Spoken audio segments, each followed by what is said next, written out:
Welcome back to another episode of Penguin Nonsense. I am your host, and today I hope that you are having a great day or are going to have a great day. I don't know when you're listening to this, but now sit back, relax, get yourself a snack if you're watching on YouTube and are about to chill down, maybe after a long day from work, or if you're listening to us on your way to work, then don't chill too much because I don't want you to crash or anything like that. Just joking. And and if you're just maybe sharing it with anybody else, trying to get some work done, and I'm just the background noise, get some work done today, all right? So, without making this any longer, let's get right into the stories for today.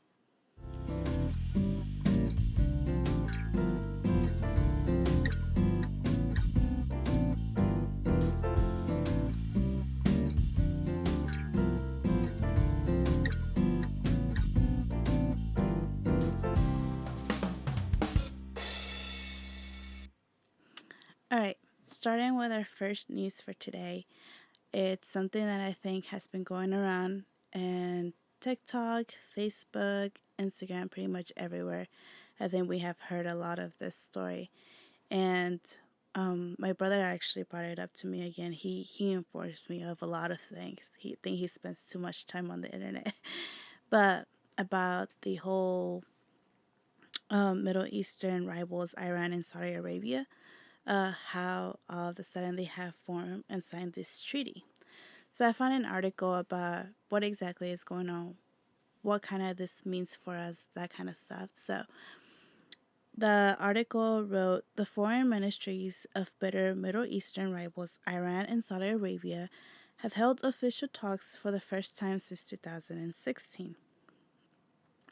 A joint statement said that they discussed reopening diplomatic missions within 2 months and resuming flights. And this was all being able to be done by China. China has close diplomatic and economic ties with both Saudi Arabia and Iran, while U.S. Saudi relations have been strained in recent years, and the U.S. has had no diplomatic relations with Iran for 4 decades. Mr. Amir and Prince Faisal emphasized that the importance of implementing the deal to restore ties in a way that expands mutual trust and the field of cooperation and helps create security, stability, and prosperity. From what I was told, this is something that apparently the US at one point was trying to do. And from what I read in a few other articles, at some point, our president Trump, they were having pretty good relationships with these countries, and eventually, now that we have the new president, it has been a very strained relationship.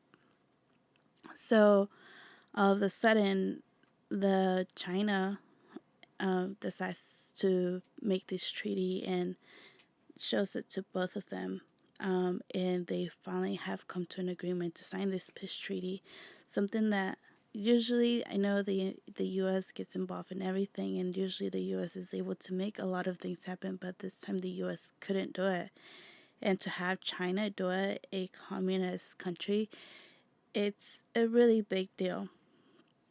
The way or the reason, because I was wondering, okay, well, what started this whole hate between them?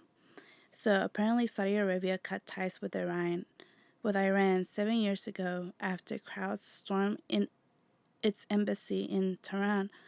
This followed Saudi Arabia's execution of a prominent Shia, if I say this wrong, I'm so sorry, Shia Muslim cleric. Tensions between them have remained high since then.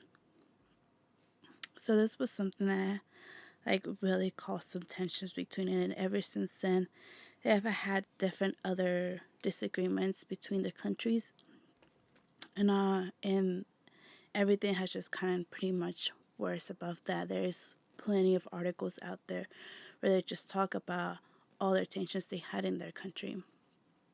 And so now that this has happened, all of a sudden America is left in this question of if now that they have gotten in a good relationship with China, are they going to start doing business with them in a way where all of a sudden the US doesn't have this upper hand? A lot of this becomes the oil and all this stuff that they have. All of a sudden, if they decide to switch to their currency, of China's currency, then all of a sudden our dollar drops. I know a lot of y'all have probably seen videos of this happening, like people having these theories of what could happen if our dollar crashes, or when it will probably crash if this does end up happening. There is nothing for certain, there is nothing for sure just yet, but I can imagine how everybody at this point is thinking, oh my gosh, what are we going to do when our dollar all of a sudden isn't worth as much as it is worth now? I think for America, for the US, it's a really big thing because we have always grown up knowing that we are a first world country. We are like the top of everything, and all of a sudden, all of these other countries are trying or stepping up, pretty much as a way to say stepping up to the game, and they're actually like doing things that the US couldn't do, and the US is all of a sudden like, oh man, like we need to start thinking about how to be better, how to create more wealth for the economy or more wealth for the US, and see what things can help them, because at this point China and Russia and all of them just seem to be doing really good at whatever tactics they're doing. So I think it's something that we really need to keep an eye out for. I know that this is something like it's way above our heads. There's nothing much that we can really do as people, but it's something that I think we should all be informed of what all is going on in that, I would say, in that bubble, because it's something that eventually could affect us all, whether we can do something about it or not, you know?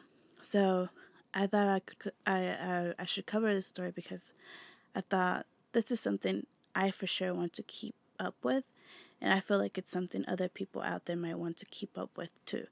So definitely do your research, find out more things about this. I only bring you a small article, a small piece of things to not make this too long, but definitely go out there, do your research, and find out what this could possibly mean for us, and just keep an eye on it for it, you know?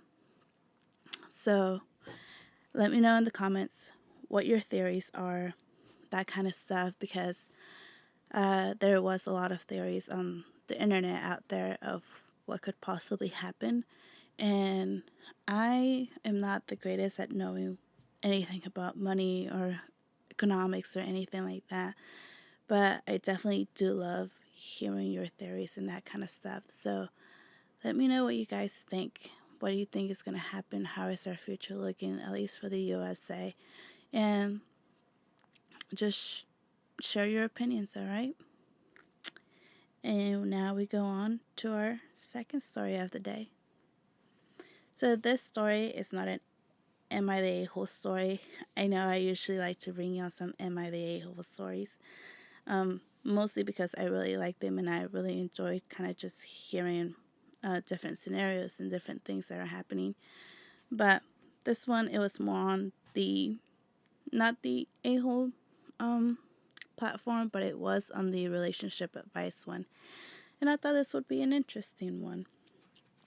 And it goes like, my 22 female boyfriend, 32 male, won't let me break up with him. I feel like I'm stuck in a relationship I don't want to be in. This was a throwaway account. She puts it on the thing. So the story goes, I'll try to keep this as short as possible. 8 months ago, I, 22 female, met my boyfriend, 32 male, and we hit it off instantly. The age gap was definitely intimidating at first, since the oldest I dated was 26. However, since we had a lot in common, I was able to look past it. After a while, a little over a month, he asked me to be his girlfriend. and while I said no at first, hesitantly agreed later. Honestly, looking back at it now, he is very persistent and does not ever take no for an answer. Fast forward to today, we've been together for 7 months.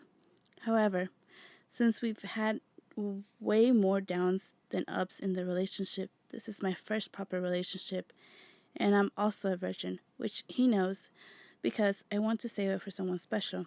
I had flings in the past who were super persistent, but I've always kept it true to myself. I want to do it with someone who is genuinely in love with me and see a future with. My friends have the theory that he won't allow me to break up with him because he still hasn't slept with me, and I don't know if that's true or not. Unfortunately, I realized quickly in the last few months he's not someone I see a future with. I tried to break up with him 3 times over the space of 2 months, and every time I say it, he immediately shuts me down, calls me annoying, and argues. I say things on purpose to get on his nerves. I'm sick and tired of this relationship, and we argue all the time. I don't even know why he thinks it's healthy when we argue 95% of the time. Every time I bring this up as a reason to break up, he says that we don't have issues and that everything is perfect between us. I don't know if he's in denial or if he's just trying to make me stay with him.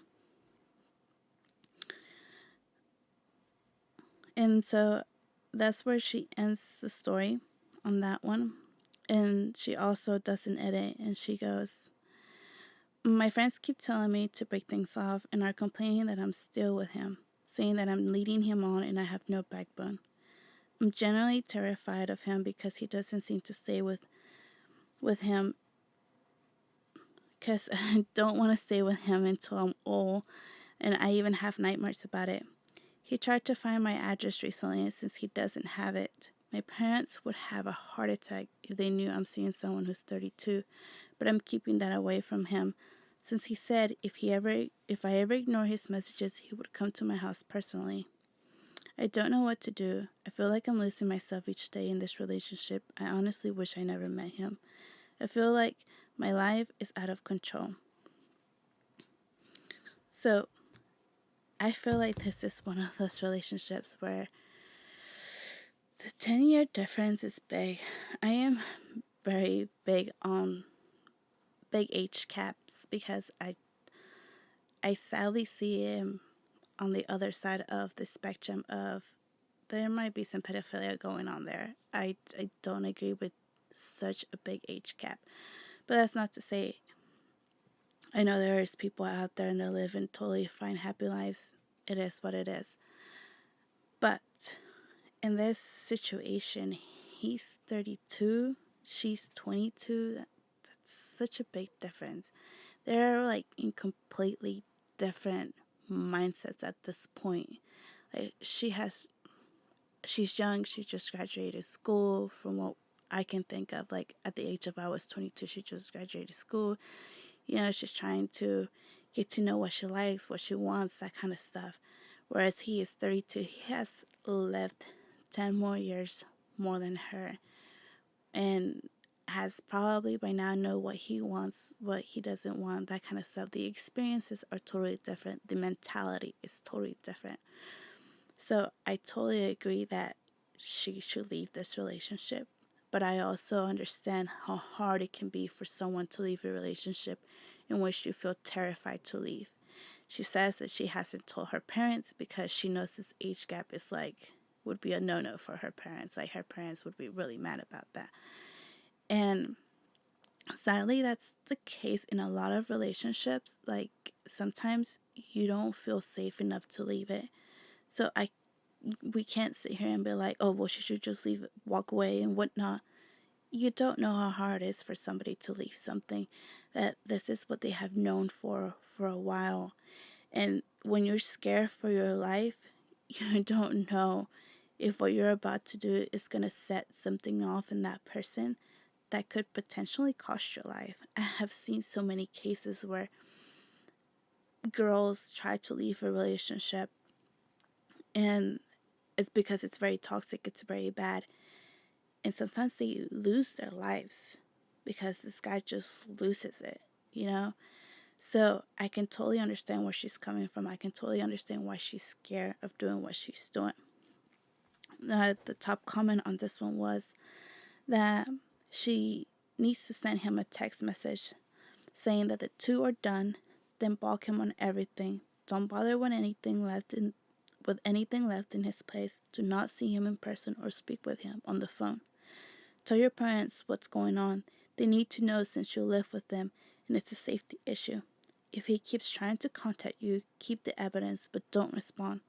Go to the police if you have to. Tell your friends not to give him any info about you and block him as well if they have him on their social medias. Good luck to you. ETA, you can also contact your local domestic violence shelter and ask them for tips as well. And I think that was a great response. I know a lot of people are like, oh, you shouldn't ghost people, blah, blah, blah. But I feel like in situations like this, where you really don't want contact with someone, cutting it off at the source and cutting everything else off from your life is the best thing you can do, because at this point, you know this person, as she says, is very persistent, doesn't take no for an answer. You know that no matter what you try to do to talk to him to break up, because she's already tried it plenty of times, it's not going to work. So at this point, you push yourself away from the situation and you leave it at that. Don't respond. Don't answer any calls you don't know. And give it its time for it to hopefully leave. And hopefully he doesn't go after you or anything like that. I can't say that's going to work out for every situation out there. But for the most part, at least for her, she seems that she can get at a good point where she can just block this off and not say anything. And I totally agree with the person who wrote that comment that she should tell her parents, because at the end of the day, her parents are probably looking for her safety. But I also read that she does have an update, and I will read that update to you, but I find out why she's not telling her parents. So I'll go ahead and read that update to y'all. Hey guys, so an update on the relationship. I was in for 7 months. I finally did it. I broke up with him. I broke up with him a few weeks ago, messaged him firmly, telling him not to contact me, and it's not negotiation. I blocked him. I received a few no caller ID missed calls, but I haven't answered because I know it's him. I know he's probably very shocked that I have the balls to actually break up with him and go through with it, since he knew he had a lot of power over me. I'm proud of myself for going through with it and finally taking my power back. I didn't tell my parents. Unfortunately, I don't have the type of relationship that allows me to be comfortable with them about these things. I know they'll probably blame me and yell at me, and right now I can't handle that on top of the emotions I'm dealing with. I'm not sure about anything right now. Some days I really miss him and I get angry at myself for ending the relationship. Other days I'm so happy that I don't have someone constantly monitoring my every move and silencing me when I have something to say. I'm confused and hurt at the same time. I love him, but I know I shouldn't after what he did to me. It's harder than I thought it would be. Besides this, I just want to thank everyone who personally messaged me to ask if I'm okay. I'm getting there day by day, and I started working to keep myself busy and out of the house. Hopefully this time I'll heal. And that's that for that edit, or for that update. I'm glad she got out of it. I'm glad things didn't go south real quick. But apparently it looks like he's still trying to reach out to her. So if you're in a place like this and you feel like you'd really have no way out, there's plenty of resources out there for you that can help you get out of like situations like these. There's plenty of shelters you can go to if you don't have a home to go to. There's plenty of places you can go to for therapy if you feel like you need therapy after you get out, and these kinds of things. And I'm not saying it's going to be the easiest things ever, because I know what it feels like to be in a situation where you're not sure if you can get out of it. And sadly, as women and even men, like there's even men who are in really bad toxic relationships too. It's not just women, but even then, you you have to, like she said, have the balls to get out of something you don't want to be in.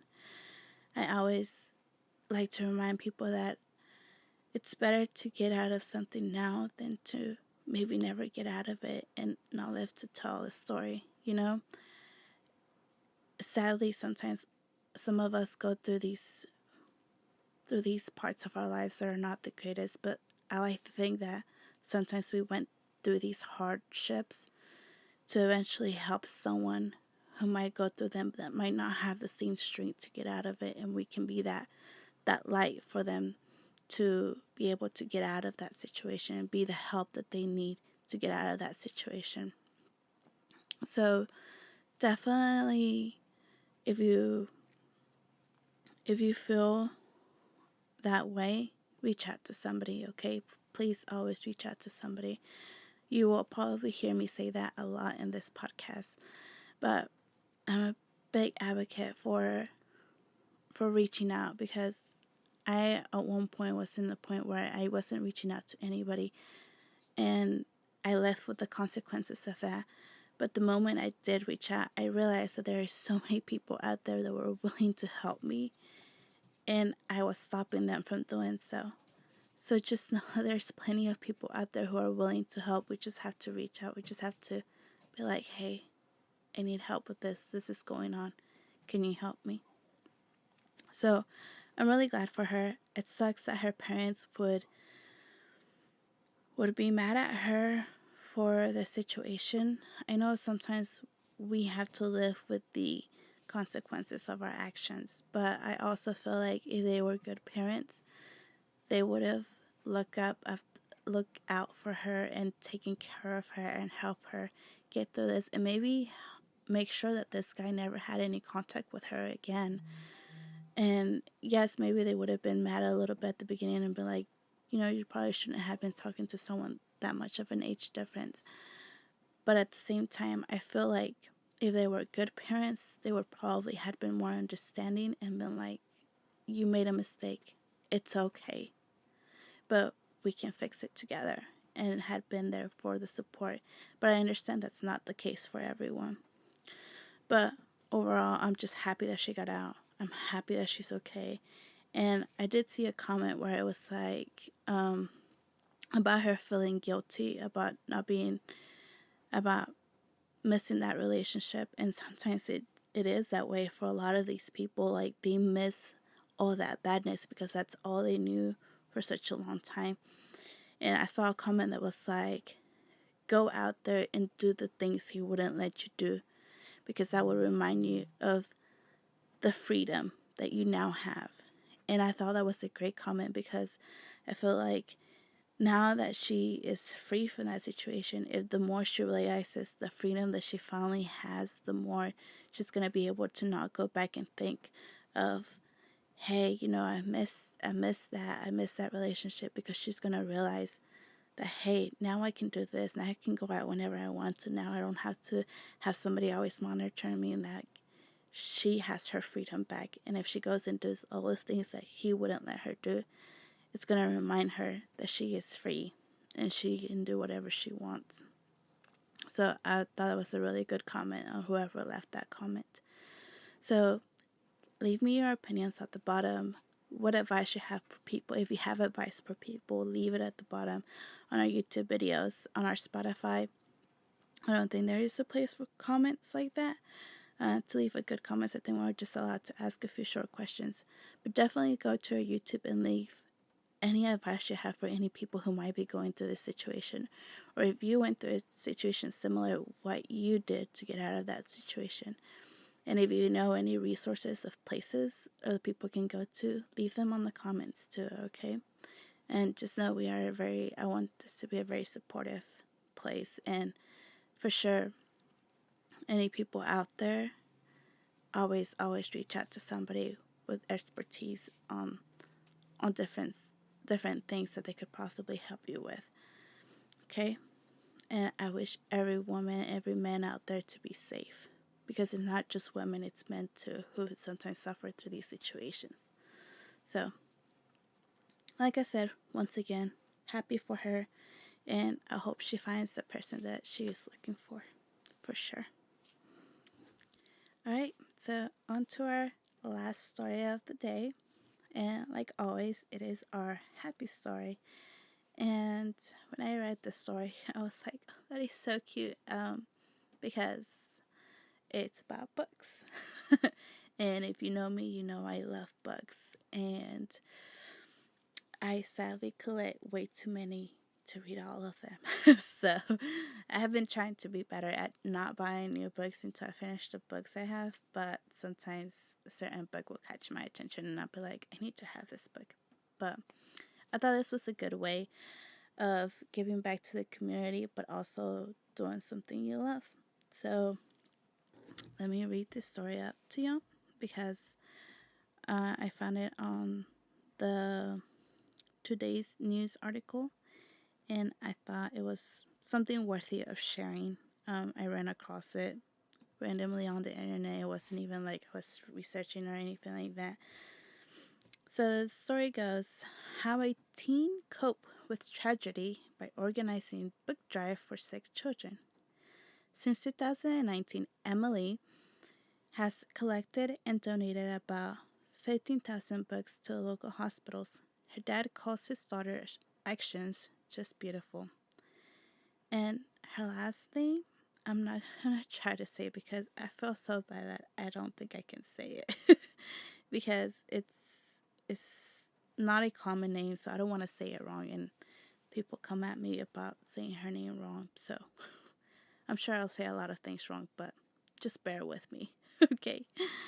So her first name is Emily though. So Emily started this drive because when she was a young girl, she turned to books when she felt lonely. And for Emily, that tended to be often. While she waited for her best friend to materialize, she read books. She says, they kept me company and I became so immersed in them. It felt like I was less lonely. Emily is now 19, and she says the book have remained a source of solace and have given her a sense of purpose. So I was like, okay, that is the cutest thing ever because I know when I read, I also do kind of tend to like immerse myself in the story, in the world that is going on at that moment in those pages. So I totally understand where she's coming from, that she says it made her feel less lonely and that kind of stuff, because for a moment it's not just you reading a book, it's you being in the room or being at the place of where this book is taking place and following along with all these characters that you're reading along and seeing the stories, whether it's a real story or a fake story. You're there sharing and going through these person's journey, or animals. I read some cute books about animals too, and the animals were the main characters. So definitely, like, I can see where she goes from there. And so all of a sudden, since 2019, she has donated 1,500,000 books to children undergoing cancer treatments through her book drive that's called For Love and Buttercup. And I was like, oh, that's so cute. That's such a cute name. And at first I was like, oh, why that name? But she does explain that she thought of that name because it represents everything pure and innocent and happy in the world, which are buttercups. The buttercups flower, that's what they represent. So that's why she chose that name. She says that that's exactly what I want these kids undergoing chemo treatment to feel. I wish that so badly for them that they can still feel that innocence. And I personally don't know anyone real close to me that has gone through like cancer, but I have known other people around me that like their family members have gone through cancer, and all I know is that cancer sucks. It sucks. it's such a common thing that it's sad at the same time, because it's so common yet so incurable.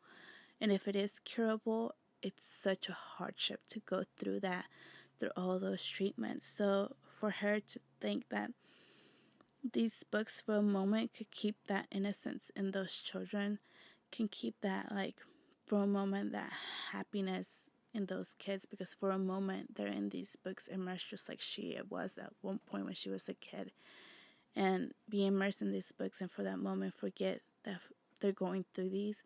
I think that's amazing that she thought of that, you know.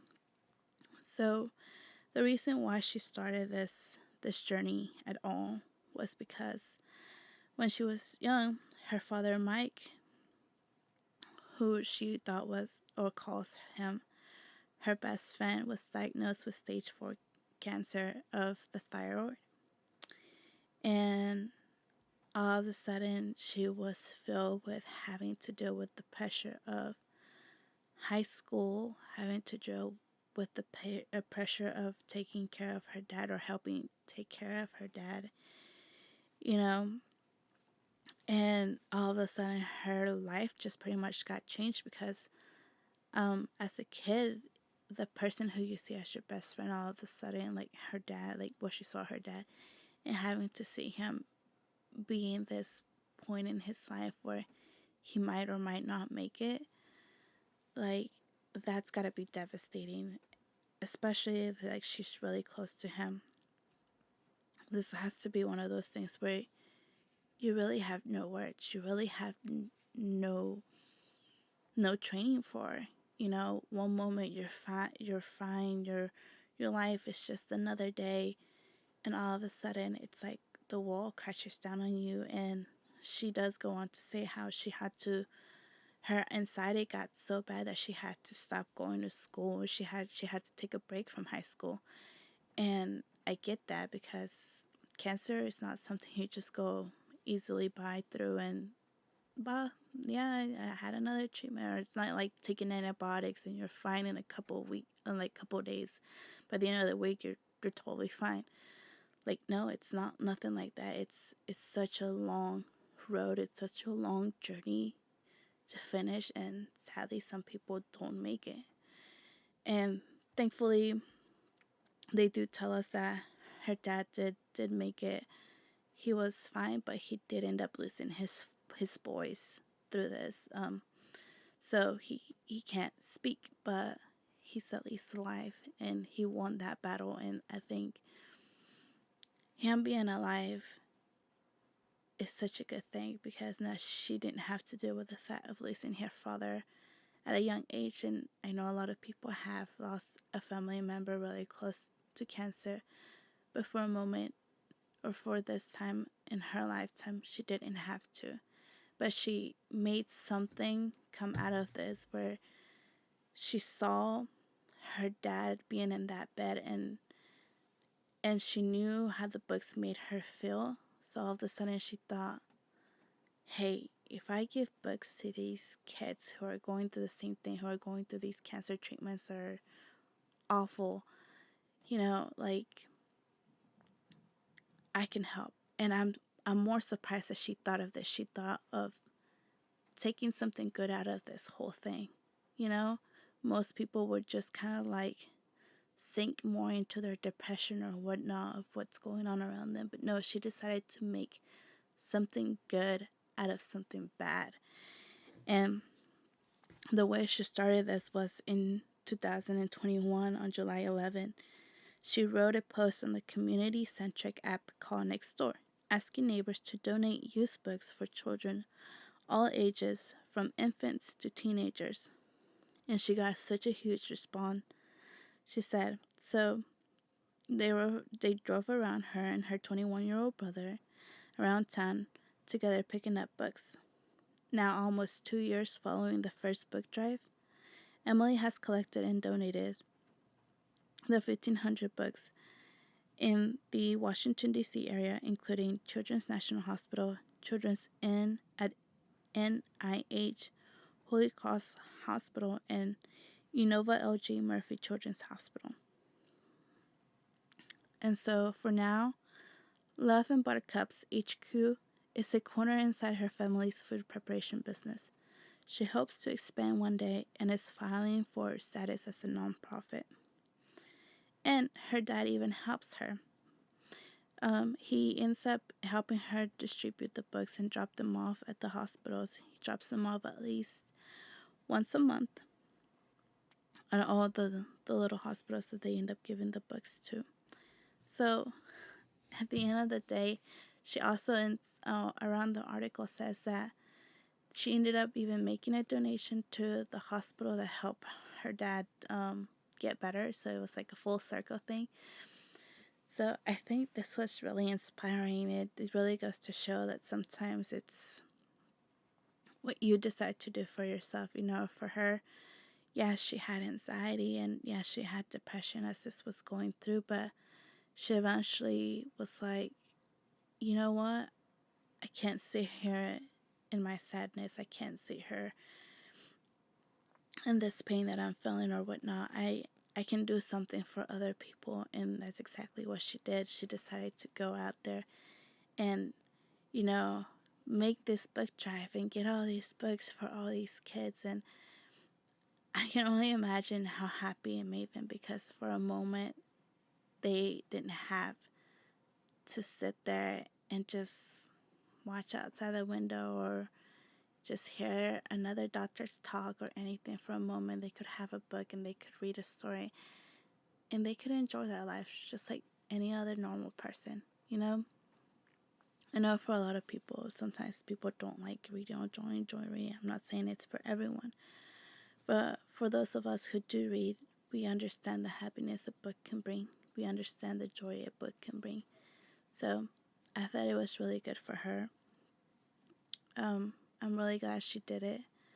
I think it's something that, you know, other people should start doing if they feel like something as small as donating a book to like hospitals or children's homes or anything like that. Definitely it's a thing to do. I definitely have a lot of my books, and when I saw this, I was trying to do some digging to see if she took books from other people.